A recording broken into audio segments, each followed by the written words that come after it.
May 1945, the war ends, and the Luftwaffe collapses overnight. Across Europe, thousands of German aircraft sit abandoned, from classic fighters to cutting-edge jets and unfinished prototypes. The Allies suddenly control technology years ahead of its time, and a silent race begins to capture, study, or destroy everything they find. In early May 1945, as Germany surrendered, the Luftwaffe had effectively ceased to function. Aircraft stood abandoned on airfields from Norway to Austria, some intact, others stripped for parts or damaged by bombing.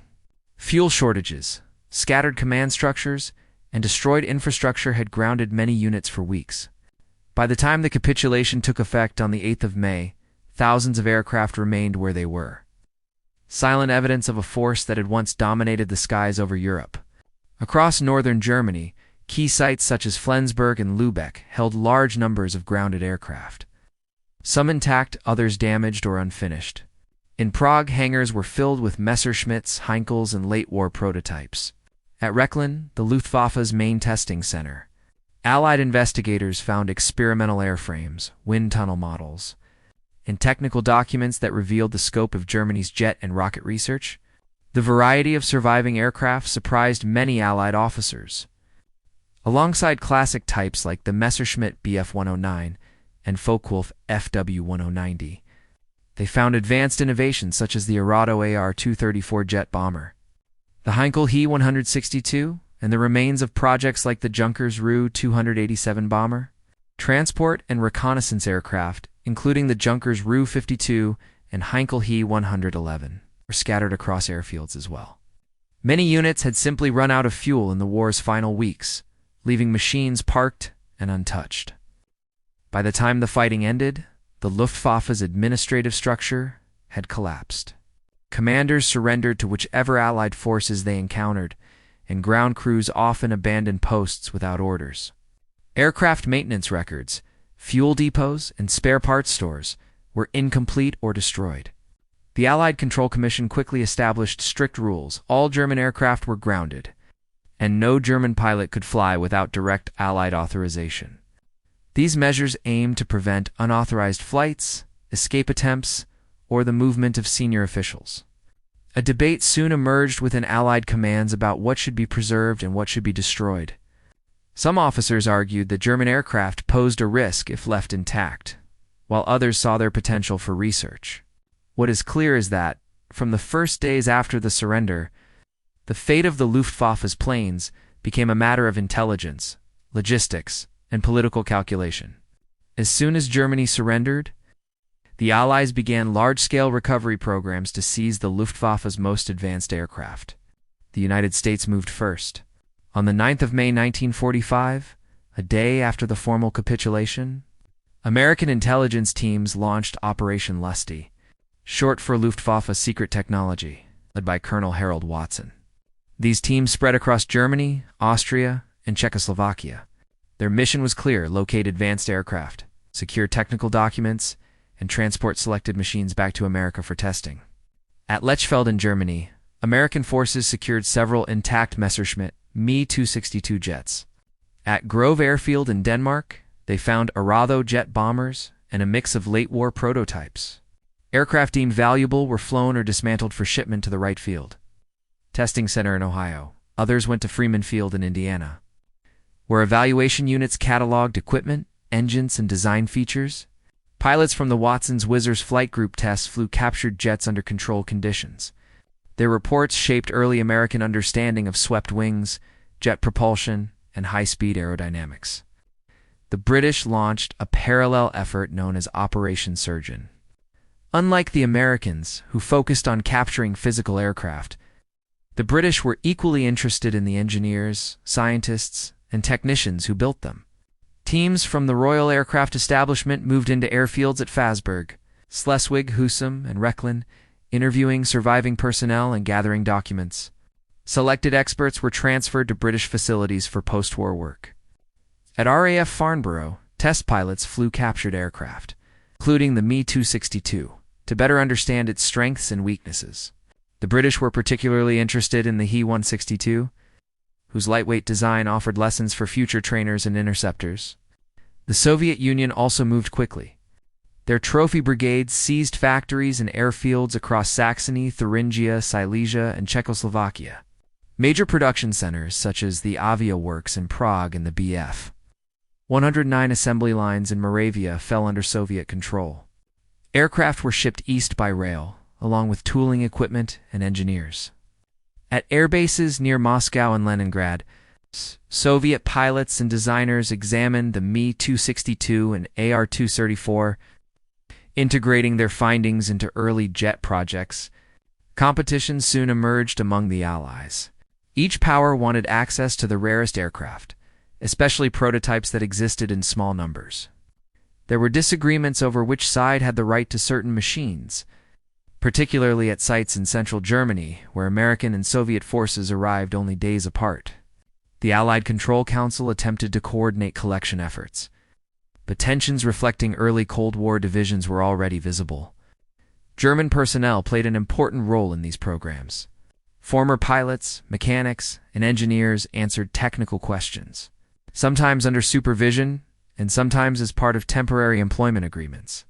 Their explanations helped Allied teams operate complex systems such as the Jumo 004 jet engine, the BMW 003, and advanced navigation equipment. The Allies documented everything: photographs, blueprints, flight manuals, and test reports, before deciding which aircraft to keep and which to destroy. By late 1946, the major collection efforts were complete. Dozens of Luftwaffe aircraft had been shipped to the United States, Britain, and the Soviet Union for testing. These programs shaped early jet development and set the stage for the next phase: the destruction of everything that remained. By late 1945, the Allied Control Council ruled that Germany could not retain any military aircraft. The most valuable examples had already been shipped abroad. The thousands that remained were marked for destruction, turning airfields across Europe into vast scrapyards between 1945 and 1948. The directive was simple: every German aircraft, fighters, bombers, transports, trainers, and prototypes, had to be eliminated unless reserved for research. Bases such as Flensburg, Lübeck, Blankensee, Grove, Tarnowitz became disposal hubs where Allied crews stripped and crushed airframes, feeding metal back into Europe's rebuilding industries. At Grove, rows of fighters were dismantled. In northern Germany, British teams destroyed intact bombers that had survived the war. Even late-war jets were broken down unless already assigned to test programs. Some aircraft were burned in pits or loaded onto barges and sunk along the coast. Many of these underwater wrecks still lie where they fell, occasionally rediscovered by divers. Civilian aviation also faced restrictions. Aircraft, such as the Junkers Ru-52, which had both military and commercial uses, were reviewed on a case-by-case basis. Some were converted for limited transport services, but many were still scrapped for consistency with Allied policy. In Czechoslovakia, captured aircraft transitioned briefly into service under new designations before the majority were retired and dismantled. France, which operated several German types for training and testing, eventually phased them out as spare parts ran low and maintenance challenges increased. Historians still debate whether more aircraft could have been preserved.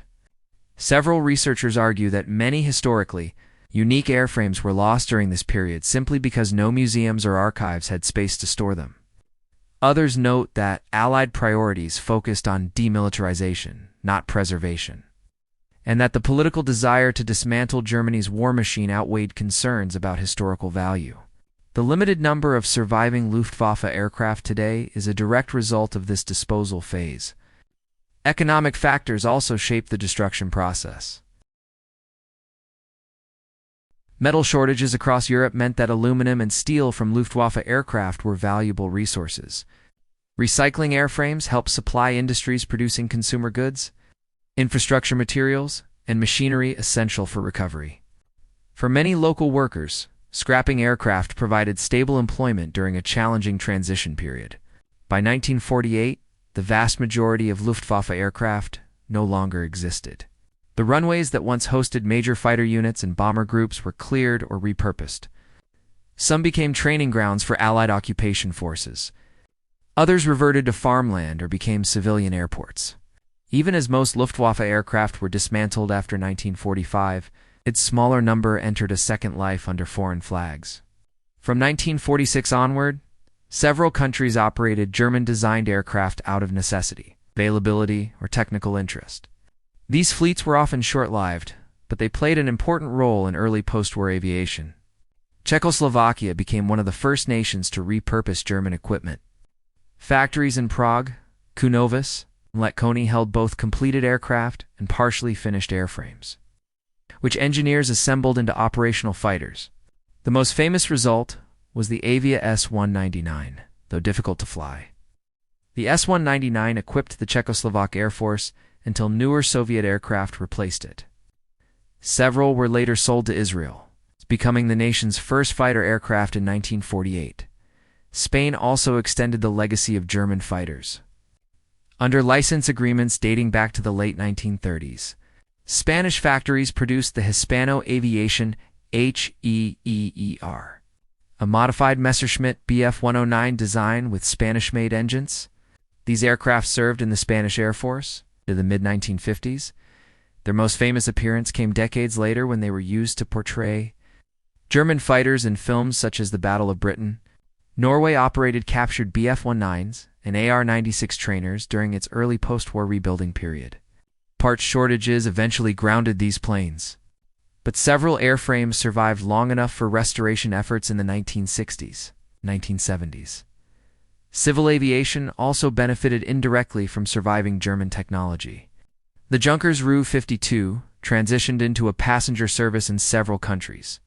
In France, the Toucan variant was produced at the Amiot factories and used in colonial transport roles. Lufthansa briefly operated WW2s in the early 1950s before shifting to modern-built aircraft.